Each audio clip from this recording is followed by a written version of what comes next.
Ladies and gentlemen, I was just playing VHS and then the devs just dropped this new DevNotes for September.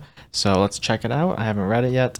I'm not going to read through all of it as we usually do, which ends up with a 20-minute or 30-minute video. I'm just going to read it on my own and then we're going to jump cut and sum up each little area. So let's go over this and hopefully it's a quicker video than my usual DevNote videos. But I'm so excited. I don't know if this also means the update's coming out today. We will read through it and see what all this entails. Okay, so for this first matchmaking section, they're saying we've implemented some back-end fixes that should help ease matchmaking pain points. So the queue times are going to be quicker, things like that. Maybe the server timeouts and having to restart the game every 3 matches isn't going to be a thing anymore. Hopefully. I don't know. They said we've implemented some back-end fixes. So does that mean like right now? Like is there a small patch? Maybe by the end of this, it'll show a date for the actual patch. Okay, so right here, they're basically saying that they want to change the monster gameplay experience without negatively impacting the teen experience and just make it more fun and enjoyable for monster players. And by that, they are making these changes right here. So let's look over them. The following quality of life and balance updates to the monster role will be implemented when Escape the Eviscerator releases this month. Let's check it out. Bounty system. The dynamic bounty system that was discussed in our previous notes is still in development, but we've seen a lot of wonderful feedback on how to improve this feature in the meantime. As such, we will be implementing a flux reward in place of the XP when a bounty is in place. That is much better. I've seen a lot of feedback about that. So instead of getting 10% more XP when playing monster or whatever the role is that doesn't have a lot of players on it, you'll be getting maybe 10% more flux or some kind of flux reward, maybe a higher amount than 10%. Vending machines, new monster interaction. Wait, this is interesting. Some of this I will read live because it's interesting.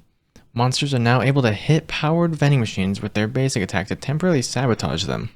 Once sabotaged, the vending machine cannot be interacted with by teens. 60 seconds afterwards, a random vending machine of the same type will be chosen to power on again. Sabotaging vending machines will also grant the monster a small amount of dominance points. Dang, okay. There's a full new mechanic right there. I kind of like that. So when the vending machines are on, you want to get them quick before the monster gets to them. Will it be kind of like generators in DVD where people ignore kicking generators because it takes too much time? I don't know. I think a quick hit on I wonder if you're going to let out a shockwave scream also. Probably not. That would be too OP because then there's just like these mini shockwaves around the map that you can just... You have a free shockwave over there. Go hit the vending machine to get out of jail for free. I don't think that's going to be a thing. But yeah, as long as it doesn't take too much time out of the monster gameplay loop, then I think this is a really good idea. And it's not like you have to hit every single one, but that's a way to stop candy bars and annoying pop cans from constantly going off. So I really like that. Plague system changes. They talked about this in the last dev notes. Plagues will be a core mechanic of all monsters rather than only accessible via prizes. I wonder if we're going to get refunded on our prizes though. Whenever a monster does not have a plague equipped, they will make progress towards earning a new plague by hitting teens. After a certain number of hits, monsters can press the Use Plague button to fetch a random plague from a tear in the beyond to be used at a later time. A tear in the beyond? Yo, wait.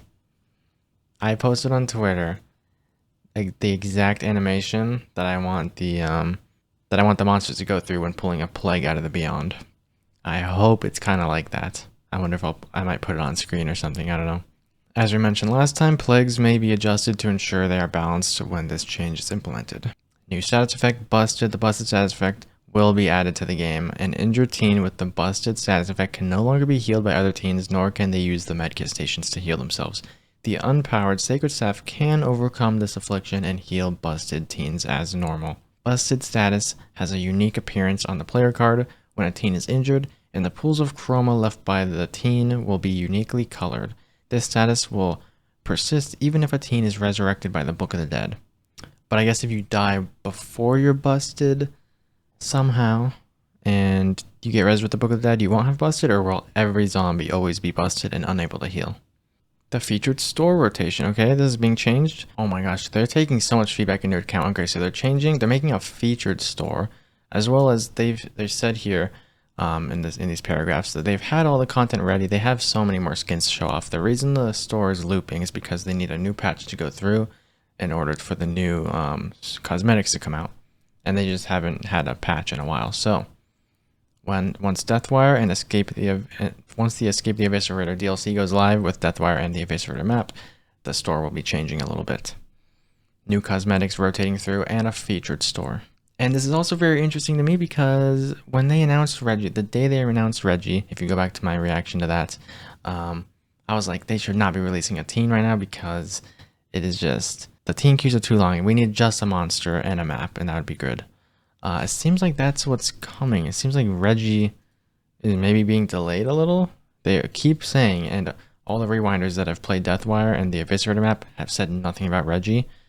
Right here they're saying that the featured store will be available when Deathwire and the Eviscerator map go live this month. Nothing about Reggie, so maybe they're saving Reggie for a later date. I don't know. That's a good thing though, because then the teen queues again will open up. But dang, do I have to choose playing Deathwire or the teen queues? That's gonna be hard. Escape the Eviscerator. We are so excited to tell you about our next release. Keeping this on the down low was not no easy feat. Oh my gosh, can I speak? But we're absolutely stoked to have the chance to dive into what this update entails. To set expectations, thank you. Reggie will not be released with Deathwire. Okay, there we go. There it is. Wow. Swapping our planned character releases was a strategic decision that ties into our continued effort to improve the overall matchmaking health. Thank you. We hoped that by pushing the release of Reggie to a later date, releasing Deathwire first, and implementing some of the aforementioned monster changes would have a positive impact on the overall player experience. It will. Trust me. Ready to learn about our next update? Let's get to it. With the release of Escape the Eviscerator comes our newest map. This one is vastly different than our other maps aesthetically. It is. Oh my gosh, it looks so cool. And it will be available for all players. So it's free for everyone instantly. You don't gotta buy anything. Don't gotta pay flux for it, of course. We're so pumped to see how players interact with it in game, both as teen and monster. Enter the Eviscerator, a fully charged coliseum of the future where brave champions face off against carnal killing machines. Dang. Ooh, what is this? Oh my gosh. Okay. You may know it as the Bionic Butcher, a supercharged meat grinder bent on bloodshed. You've heard legends of the Titanium Tyrant, a harbinger hailing hardware from the heart of Replatech, supercharged by sponsor Major Volt. It's the Blight of the Voltage, Vice, the Beam Matrix, Backbreaker, the only undefeated executioner in Eviscerator history. Say my name. Raise your foam fingers for the lean, mean, killing machine. Longest Deathwire inbound, it's Deathwire. I can't yell right now, Deathwire.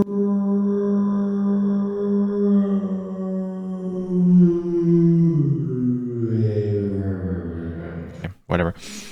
They're just giving out all his powers, all his perks, everything right here. I love it. Let's look at this. I hope they announce a date too. I hope, please.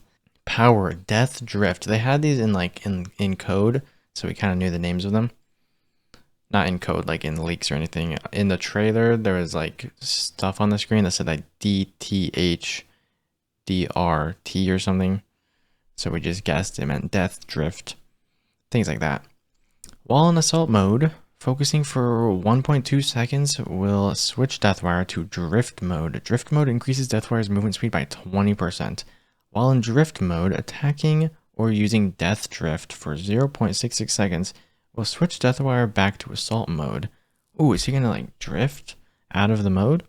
Death Drift cannot be used for 2 seconds after hitting a teen. Death Drift can be used to change modes while in the banished state. Ooh, okay, I have to see that in game to actually know what that means, because my brain doesn't work. Mutation, Nitro Booster. They're giving it out as mutations too. Wait, okay, what is that little symbol? Nitro Booster. After switching into Drift mode, you will move an additional 160% faster for 1.4 seconds. The time Death Drift can't be used after hitting. Wait. The time Death Drift can't be used after hitting a teen is increased to 10 seconds instead of 2 seconds. Okay. So you can't really use it to catch up to people, but you can use it for a quick 1.4 second boost. And okay, I need to see how these work in game. I don't really understand how its ability works completely. Because it says Death Drift, but then you have Assault mode and then Drift mode, so you have to switch between modes, but it does, do you drift? Huh, I don't know. Okay. That's definitely, I mean, his unicycle ability, of course, but let's look at the next mutation. Homicycle. Oh my gosh, that's a cool name. Decreases the focusing time required to enter drift mode by 40%. What was it before though? 1.2 seconds, so minus 40% is about like 0.7 seconds to enter it or something like that. I don't know. The movement speed bonus provided by drift mode is reduced by 25%, which makes it a 15% boost, right? Watch literally all my math be wrong in this video. That'd be crazy. Mutation Overdriver. While in drift mode, your voltage vice cooldown becomes 50% faster. While in assault mode, your voltage vice cooldown recovers 50% slower. Okay. Ooh, what is this? Ooh. Ooh. Details are subject to change. Ooh. Oh. Hassan, hello. Saikuno, hello. Natalie Gold, hello.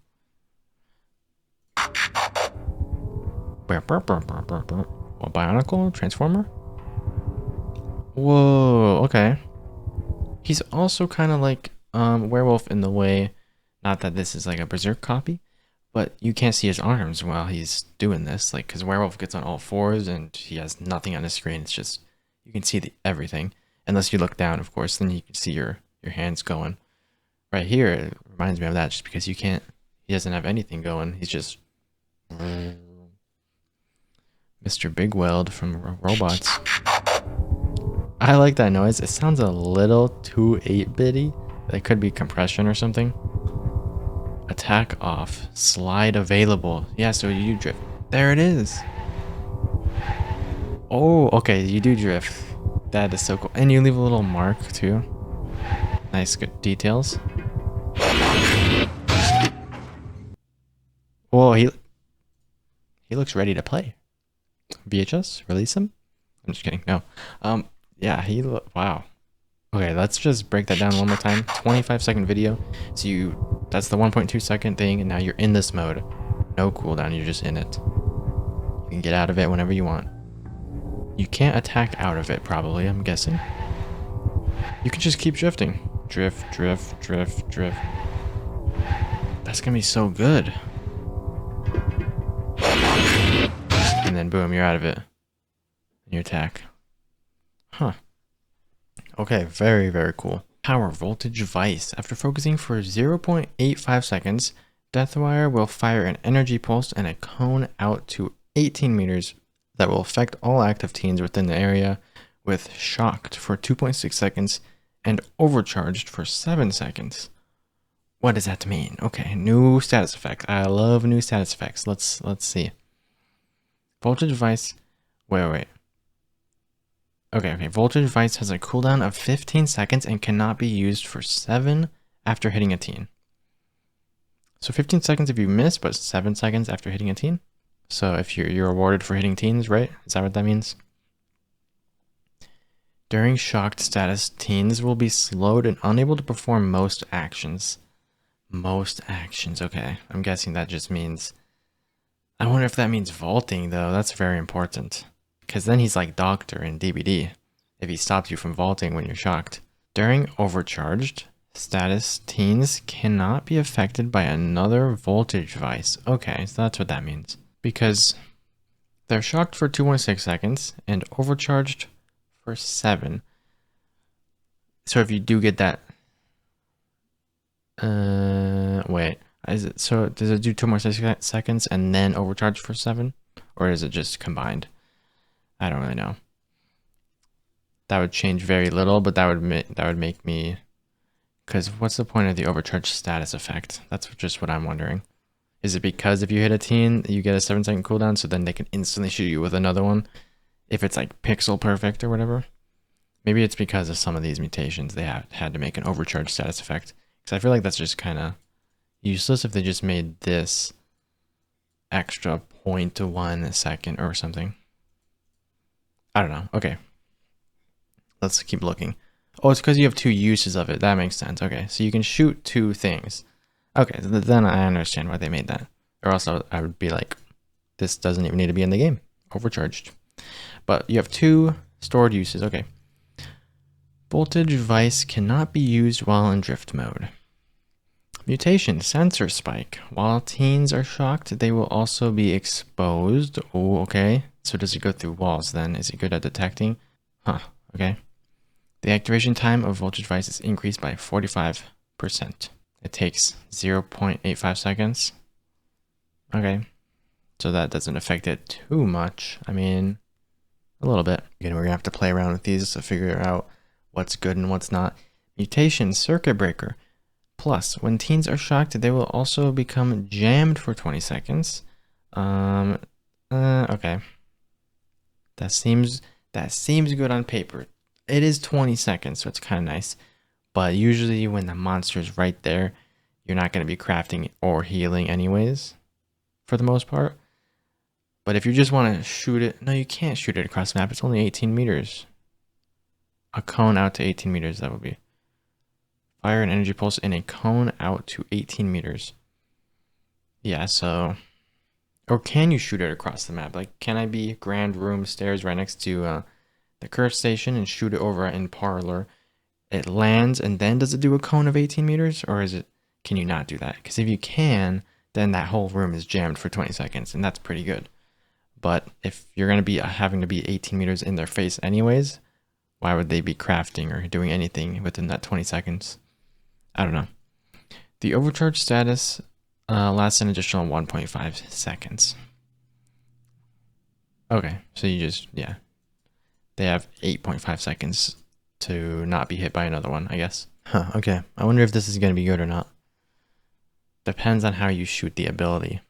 Chaos Coil. You may now store up to 3 uses of Voltage Vice at a time. Okay. Voltage Vice no longer affects unarmed teens. Huh.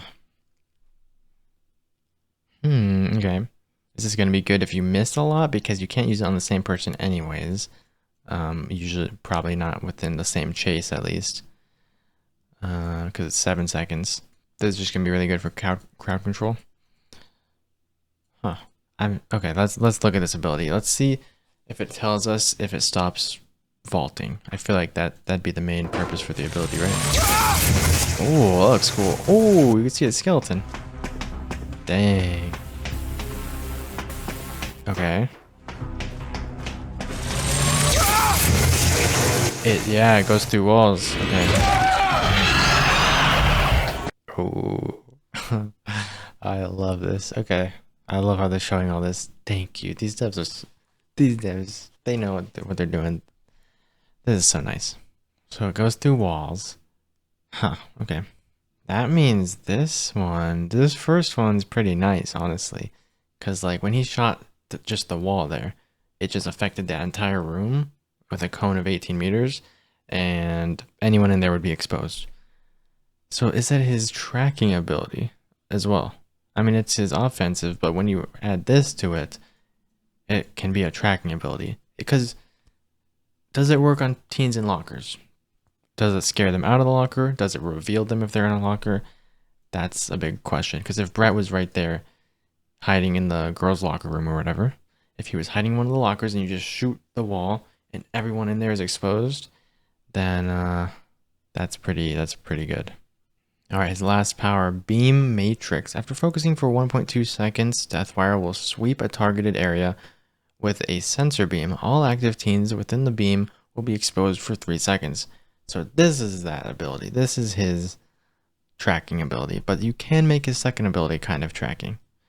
Beam Matrix has a cooldown of 22 seconds and cannot be used for 10 seconds after hitting a teen. I still don't know what that means. So if you do hit someone with the tracking beam, it's on a cooldown of 10 seconds? This is just worded weird for me. But I'm guessing that's what it means if you're rewarded for hitting people with it. A 10-second cooldown though. That's kind of crazy. It doesn't tell you how long this targeted area is. I'm guessing it might be a pretty short radius since it has a kind of short cooldown. Mutation Risk Radar. The time that armed teens are exposed by Beam Matrix is increased by 30%. The time that unarmed teens are exposed by Beam Matrix is reduced by 30%. That's not bad.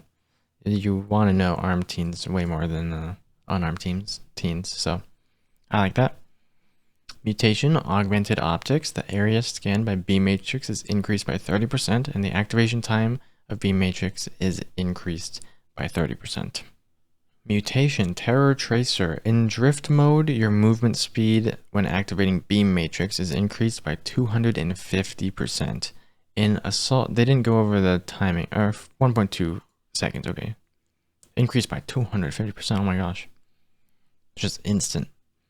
In assault mode, your movement speed when activating beam matrix is reduced by 80%. Dang, okay. Let's look at this ability. 5-second video. Oh, I like that noise. Oh, okay. Is that map wide though?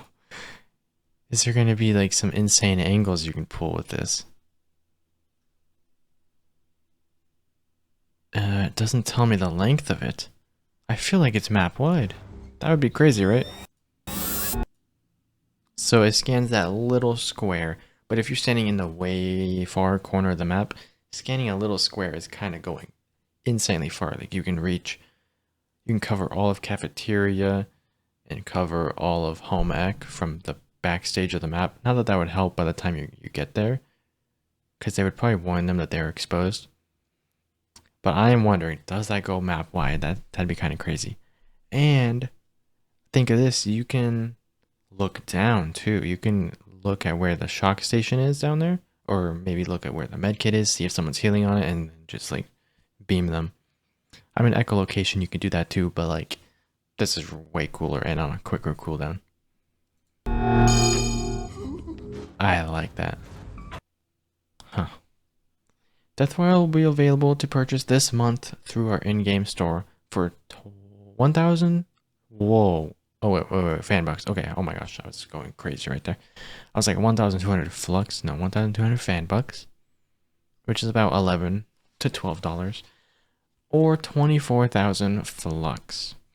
I'm guessing Reggie will be the exact same, 24,000 flux. So as long as you guys have just save up 48,000 flux, they're really not hard to get if you complete challenges and movies. Like I just spent all my flux when the Endless Summer happened, and I'm already back at like 30,000+. Ooh, wait, I just spent 14,000 on a Molotov skin. Whatever, I have fan bucks too, so I'm good. But yeah, that is great that they revealed the prices right here.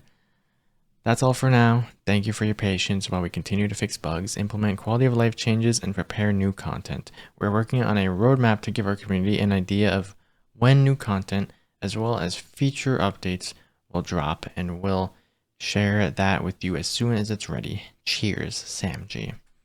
Thank you. This has been amazing. Wow.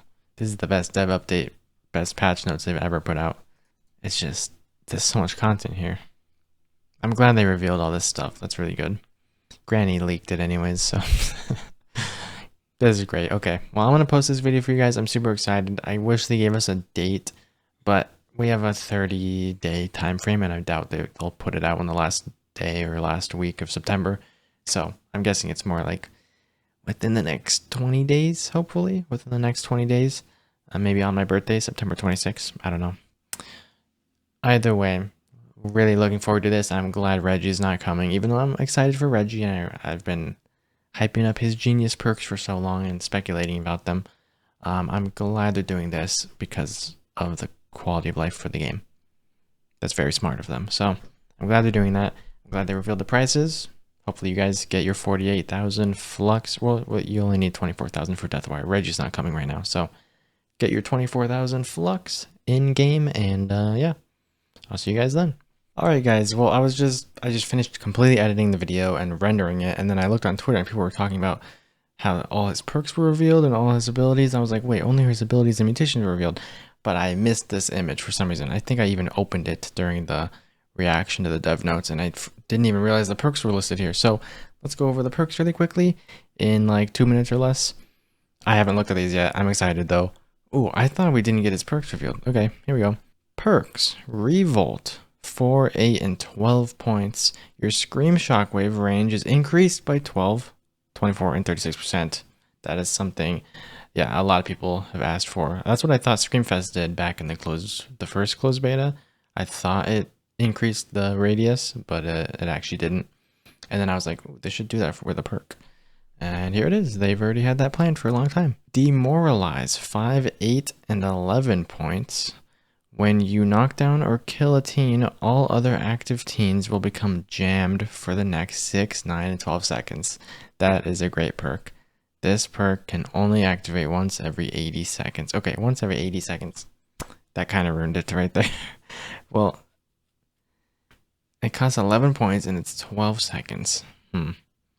That's good. Jammed is really annoying, honestly, to go against. So I like that they're incorporating it more into abilities and stuff. Not that I want teens to be annoyed, but it's like it's actually a really good status effect. And Gutter Punch, 4, 6, and 8, a really cheap perk. When you injure a teen that is carrying a pickup, they will drop it on the ground. This perk can only activate once every 400, 250, or 0 seconds? Who would ever run the other ones when you can run? Is that a typo? 0 seconds, so it could always activate? If you just put 2 more points into it compared to the 6.1 or the 4.1? Okay, dang. So it's Franklin's demise, but of course you don't drop your weapons, you drop your pop cans, your candy bars. That is going to get people killed so much. That is a great perk. Because you know how you only use a candy bar when you're on your last hit? Or I guess when busted is a thing, it's going to change how we use candy bars a little bit. But either way, people hold onto a candy bar so that once they get hit at the end, they can instantly eat it during the chase after the cower is gone. Now you're just going to have to eat your candy bars, because if you get hit and you're holding a candy bar expecting to use it while you're injured and you have the pink skull next to your name, you're not going to be able to do that. You're going to drop your candy bar. So that is a crazy perk. That's going to be really good. I'm surprised it's that cheap as well. And I'm wondering if there's a typo in the 0 seconds. Either way, I like all these perks. These are all perks I've kind of come up with in my head as well when thinking of monster designs. For another scream perk I've come up with, they would deafen people. Like every single scream would deafen people, which would be really cool as well. So maybe that'll be a perk in the future. But these are all amazing. We got all the mutations, all the abilities. Deathwire is fully unveiled now. So I'm looking forward to the chapter, and I'll see you guys in the next video.